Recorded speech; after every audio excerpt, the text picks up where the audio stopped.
आज के दिन में all Islamic district student union की तरफ से मास टीचिंग रैली कंडक्ट किया गया था रिगार्डिंग सेपा टू चैंकाजू रोड को लेकर और एसआईसी उस केस को देख रहे थे। तो हम अपडेट जानना चाहेंगे क्योंकि उनके तरफ से एलिगेशन लग रहा है कि एसआईसी ने अभी तक जो 2019 को 20 को जो केस रजिस्टर्ड हुआ था उसका अभी तक चार्जशीट फाइल नहीं किया। तो हम अपडेट जानना चाहेंगे एग्जैक्टली अभी क्या अपडेट है केस को लेकर। देखिए, सेपा चंग का जो रोड एनईसी रोड का जो स्कैम था, इट वाज क्वाइट बड़ा वो था। उसमें काफ़ी वॉल्यूमिनस डॉक्यूमेंट्स थे। उसके बावजूद हमारे आईओज़ ने काफ़ी मेहनत करके इस महीने की पहली तारीख को यानी 1 दिसंबर को हमने चार्जशीट जो है फर्स्ट चार्जशीट जो है वो कोर्ट में सबमिट कर दी है।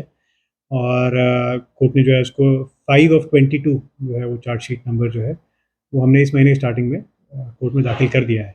इसके अलावा जो कुछ एलिगेशंस अभी रहते हैं जिन पे अभी बात चल रही है, जो हमारी इन्वेस्टिगेशन जो अभी भी चल रहा है, एंड हम लोग सब्सिक्वेंटली और चार्जशीट्स भी सप्लीमेंट्री चार्जशीट्स जो हैं वो भी फाइल करेंगे।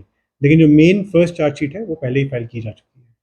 सर उनकी तरफ ये भी एलिगेशन लग रहा है कि वेरेज पुख्ता सबूत होने के बावजूद भी एसआईसी की तरफ से प्रॉपर इन्वेस्टिगेशन एंड जो अरेस्ट वगैरह होना चाहिए वो नहीं हो रहा है। तो एज एसआईसी आपको क्या कहना है?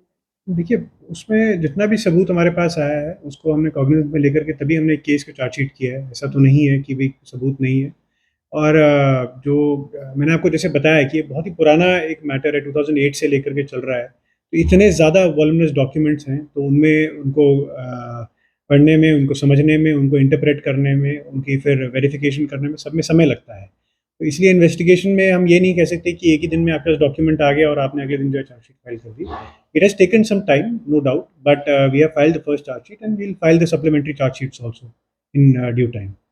और उनकी तरफ से सर और एक नया एफआईआर दिया गया था आपके ऑफिस में आई गेस लास्ट मंथ को। उनकी तरफ से उनका भी उसमें भी उनका सवाल आ रहा था कि अभी तक केस रजिस्टर क्यों नहीं किया गया, क्यों इतना डिले किया जा रहा है, वेरस वो सेम ही रोड से रिलेटेड है जी। देखिए, उन्होंने दो अलग अलग कंप्लेंट्स जो हैं वो सबमिट की थी। उनमें से एक जो थी वो regarding allegations against some certain individuals थी, जो कि उसी रोड स्कैम के रिगार्डिंग थी। तो उसके लिए जो है हमने कोई अलग से इन्वेस्टिगेशन करने के लिए या कोई अलग से एफआईआर करने की ज़रूरत नहीं है। उनका रोल पहले ही जो है, जो एग्जिस्टिंग एफआईआर है जो हम इन्वेस्टिगेट कर रहे थे उसी में हम एग्जामिन कर रहे हैं। उसमें हम देख रहे हैं कि उनका क्या रोल बनता है। रही बात जो उन्होंने दूसरा एक एफआईआर सबमिट किया था with regard to further allocation of funds, और जो उसका वो था, एक प्रोसीजर होता है प्रिवेंशन ऑफ करप्शन एक्ट के अंदर, तो उसके तहत जो है हमने उसको अप्रूवल के लिए भेज रखा है। जैसे हमारे पास अप्रूवल आएगी हम लोग उसको, जैसे भी वो आगे प्रोसेस होगा उसके हिसाब से हम उसको इन्वेस्टिगेट करेंगे। सर फर्दर आपकी तरफ से सर कुछ एश्योरेंस या फिर कुछ आप कहना चाहेंगे क्योंकि आज रैली के दौरान में कई डिस्ट्रिक्ट स्टूडेंट्स यूनियन एंड दूसरे स्टूडेंट लीडर आंसू आपके भी रिप्रेजेंटेटिव भी आए थे। उनकी तरफ से कहा जा रहा था कि सिर्फ 81 किलोमीटर्स के लिए 192 करोड़ कह सकते हैं, 20 करोड़ जो एलोकेट नया किया था तो अभी तक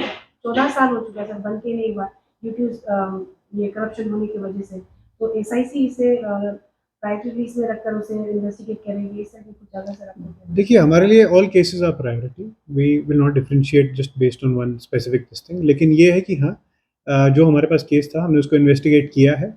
और डिस्पाइट कि हम जो है एपीपीएससी स्कैम के अंदर हमारी पूरी टीम लगी हुई है एक साथ जुड़ के, फिर भी हम लोगों ने इसको जो है केस को चार्जशीट किया है इन अ टाइम बाउंड मैनर। तो मैं तो यही कहूँगा कि हम लोग इसमें लगे हुए हैं और हमारी तरफ से कोई ऐसा वो नहीं है कि हमें कोई लैप्स है या हमें कोई ऐसा है। हमने चार्जशीट भी, इनफैक्ट ये लोग आज क्यों एलेज कर रहे हैं कि चार्जशीट फाइल नहीं हुई है जबकि 1 दिसंबर को हो गई थी, वो मेरी समझ में नहीं आ रहा है।